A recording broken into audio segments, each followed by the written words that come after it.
오늘은 대표님들이 가장 많이 물어보시는 질문, 내 회사 돈이 내 돈이 아닌 이유에 대해 말씀드리겠습니다. 제가 실제 현장에서 가장 많이 듣는 이야기인데요. 이익잉여금은 법인에 쌓여 있는데 내 통장은 비어 있어요. 배당을 하면 세금이 너무 많이 나오고 그렇다고 가지급금으로 가져가자니 요새 황정은 배우 사건처럼 임시로 빌려가고 이자도 내고 상환까지 했는데 이게 횡령으로 해서 실제로 처벌을 받았죠. 매출은 늘어나고 세금도 늘어나는데 자금은 법인에 갇혀 있습니다. 회사는 잘 버는데 대표님은 힘든 구조. 이것이 바로 우리가 풀어야 할 문제입니다. 안녕하세요. 정엘가업승계연구소 소장 정선입니다. 많은 대표님들이 세금 때문에 이런 문제가 생긴다고 생각하시지만 사실은 이 문제의 본질은 세금이 아니라 구조입니다. 무슨 소리지? 세금 때문에 못 가지고 가는 줄 알았는데 오늘 영상 끝까지 보신다면 결코 세금 때문이 아니라 그동안 잘못된 구조 때문에 대표님이 법인에는 돈이 가득가득 쌓여 있지만 대표님 통장은 빈약한 현실의 원인을 찾을 수 있습니다. 뿐만 아니라 오늘 영상 마지막 부분에 진단표를 보여드릴 거예요. 그래서 대표님들이 끝까지 들으신다면 나의 현 상황을 진단하고 또 원인도 파악할 수 있는 시간이 될 테니까 끝까지 함께해 주시길 바랍니다. 제가 구조라고 말씀드렸는데 자금이 어디서 들어오고 어디로 나가는지가 설계가 되어 있지 않아요. 보통 우리 대표님들은 돈이 먼저 움직이고 회계가 뒤따르는 사후 처리형 경영 흐름이 대부분입니다. 이렇게 되면 세무 리스크에 상시 노출될 수밖에 없습니다. 오늘은 돈이 길을 알고 움직이는 구조를 만드는 방법을 알려드리겠습니다. 섭 허용하는 3가지 출구가 있습니다. 세법이 허용하는 자금의 출구는 사실 이 3가지 뿐입니다. 첫 번째는 배당입니다. 아주 정석적인 출구 전략이죠. 하지만 세율 부담이 좀 큽니다. 그러나 이 배당도 타이밍이 핵심이에요. 언제 배당을 하느냐, 얼마를 배당하느냐 이것에 따라서 세부담은 천차만별이죠. 둘째, 급여와 성과급입니다. 직무와 성과에 대한 근거가 필요하겠죠.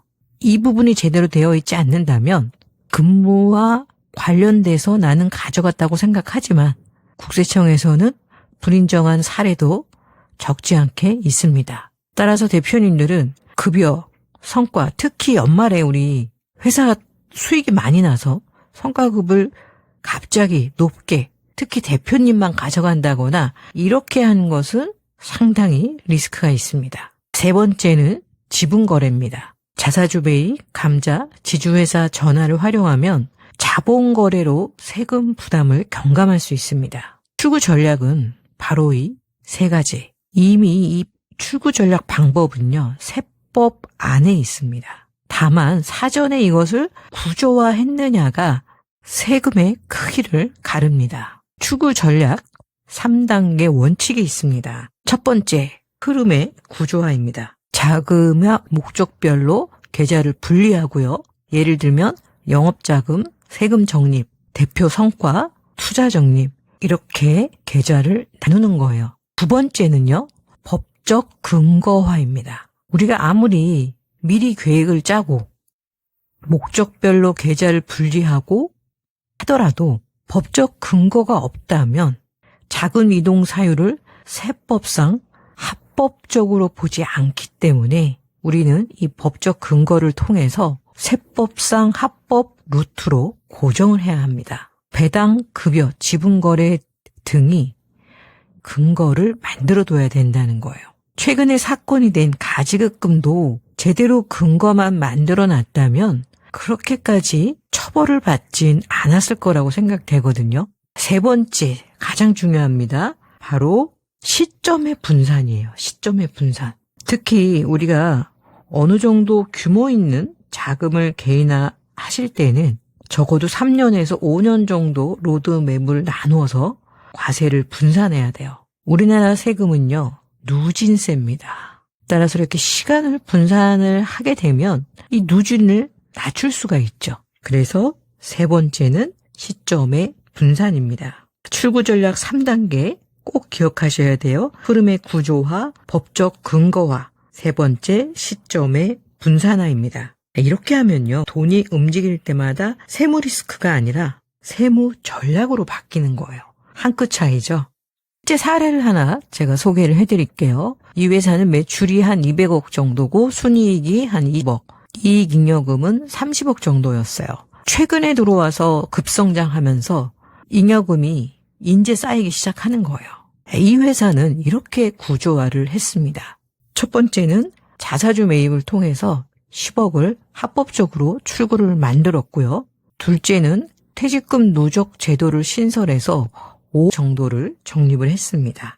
마지막으로는 지주회사 전환을 통해서 배당 루트를 확보했습니다. 이렇게 함으로써 이 회사는 프로를 냈어야 될 세금에서 프로라는 세금으로 대표님의 현금 8억을 만들어 드렸습니다. 오늘의 핵심 세 문장으로 정리해 보겠습니다. 첫째, 법인 자금은 세금 없이 엑싯은 불가능하지만 계획적으로 한다면 가능하다. 두 번째, 출구 전략의 승부처는 세금이 아니라 바로 순서입니다. 셋째, 말이 아니라 문서, 시점, 흐름으로 길을 만들어야 합니다. 우리 대표님들 이 세 문장만 기억하셔도요, 회사의 자금 흐름을 완전히 다른 눈으로 볼 수 있습니다. 반면 출구가 막힌 회사들의 특징을 좀 보겠습니다. 가지급금이 쌓여 있고 또 명의신탁 등으로 지분이 꼬여 있어요. 진짜 동맥경화랑 똑같습니다. 이 명의신탁은. 아까 지분을 활용한 전략을 할 수가 없어요. 지분, 즉 주주에 따라서 이 지분 전략을 써야 되는데 이렇게 타인의 명의로 주식이 있다면 이 전략은 사용이 불가하겠죠. 두 번째는 회계상 이익은 있는데 현금이 없습니다. 출구가 막혀있는 회사들. 세 번째, 결국 오너 개인이 회사의 리스크를 떠안는 구조가 돼요. 다시 한번 말씀드리지만 엑시스트 어려운 거는 세금이 문제가 아니라 설계가 부재한 경영의 결과입니다. 그럼 우리 대표님들 당장 뭐부터 해야 될까요? 첫째, 흐름을 시각화해야 되고요. 돈이 어디서 들어오고 어디로 나가는지 한 장으로 한번 그려보세요. 두 번째는 루트를 선택해야 합니다. 배당, 급여, 자사주 매입 중에서 우리 회사에 맞는 길을 선택을 하셔야 되고요. 셋째는 시점을 나눠야겠죠. 1년짜리 절세가 아니라 3년에서 5년, 길게는 10년까지 이런 구조로 설계를 한다면 세금은 프로가 아니라 70%, 80%까지도 줄일 수가 있어요.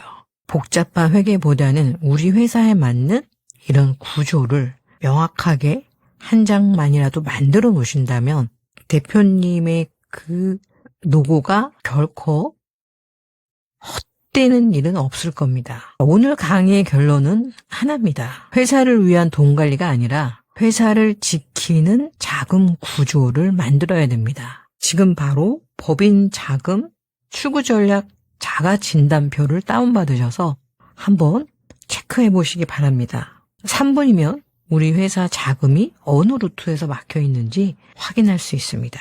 그리고 진단 완료라고 댓글을 남겨주시면 정엘 가업승계 연구소의 수석 연구원들 10년 이상 가업승계 절세 전략으로 500억 이상 세금을 절감한 플랜을 기획하고 총괄한 우리 수석 연구원들에게 1대1 전략 미팅 기회를 드리겠습니다. 말이 아닌 구조로 회사를 움직이는 거, 그것이 진짜 오너의 경영입니다. 이제 대표님 회사의 출구 전략 현장을 점검해 보겠습니다. 소요 시간은 3분 정도 걸리고요. 법인 자금 출구 설계를 위해 현재 상태를 빠르게 진단할 수 있습니다. 15개의 문항을 체크할 거고요. 이 점수를 합산해서 맞춤형 개선 전략을 도출할 수 있습니다. 물론 업종이나 규모별 차이가 있으니까 이런 부분들은 좀 감안을 해 주시기 바랍니다.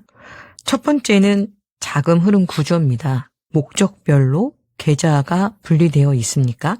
연간 분기자금 이동 계획이 문서화되어 있습니까? 월별 현금 흐름이 대시보드로 가시화되어 있습니까? 사전 계획형으로 집행하고 회계는 사후 검증합니까? 두 번째 영역, 세법 출구 활용입니다. 배당 정책이 수립되어 있습니까? 급여, 성과급 기준이 명문화되어 있습니까? 자사주, 감자, 지주사 전환 등 지분거래 옵션이 있습니까? 세 번째는 리스크 관리입니다. 가지금 잔액이 통제되고 상환 계획이 있습니까? 명의신탁, 특수관계자 거래 리스크를 점검했습니까? 자료를 상시 준비합니까? 네 번째는 구조와 수준입니다. 주요 자금 정책과 절차가 문서화되어 있습니까? 3년에서 5년 출구 로드맵이 경영계획에 반영되어 있습니까? 외부 전문가 자문을 정기적으로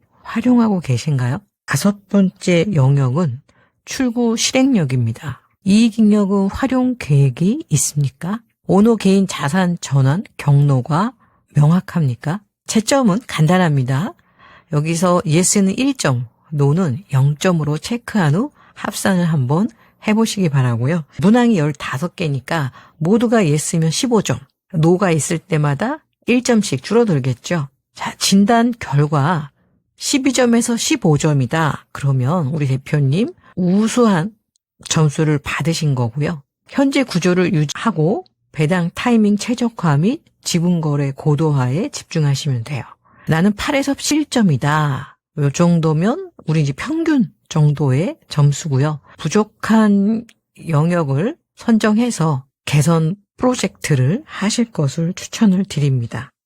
7점, 요거는 이제 주의 단계고요. 계좌 분리, 문서화, 로드맵 3대 과제부터 전면 재설계가 필요합니다. 0점에서 3점, 이거는 위험 단계입니다. 아마 영상 시청하시는 우리 대표님 중에는 이런 분이 없으실 것 같고요. 자, 이런 점수는 대부분 가지금이 정리가 안 돼 있다거나 지분 구조가 꼬여 있다거나 이런 경우는 정말 긴급 처방이 필요합니다. 권장 액션 체크리스트는 다음과 같습니다. 흐름 구조화는 목적별 계좌 개설과 현금 흐름 대시보드를 구축하고요. 법적 근거화는 배당 정책 수립, 성과금 기준 명문화, 지분 거래 시나리오 등을 작성하셔야 되고, 시점 분산하는 3년에서 5년 로드맵과 분기별 출구 실행 캘린더 등을 작성하실 것을 추천해드리고요. 다음 단계로는 자가진단 결과를 공유하신 후에 진단 완료 코멘트를 남겨주시면 정일 가업승계 연구소 수석 연구원들에게 1대1 전략 미팅을 예약하실 수 있습니다. 전화 상담은 우측 상단에 있는 010-5500-9632로 연락 주시기 바랍니다. 다음 영상은요, 실제 50억을 개인화하면서 프로떼 세금으로 안전하게 개인화한 케이스를 소개를 해드리겠습니다. 아마 황정음이 46억 정도 가지금 때문에 처벌을 받게 됐는데, 이것은 바로 오늘 말씀드린 전략적인 구조화가 안 돼 있었기 때문이죠. 정말 열심히 일한 것밖에 없다고 말할 정도로 일을 하느라고 세금에 대해서 제대로 공부하지 않았던 것을 많이 후회하는 것을 봤는데요. 우리 대표님들 열심히 일하시느라고 이 중요한 내용을 제대로 몰라서 피해보시는 일은 없었으면 좋겠습니다. 다음 영상 놓치지 않고 보시려면 구독과 알림 설정 부탁드립니다. 감사합니다.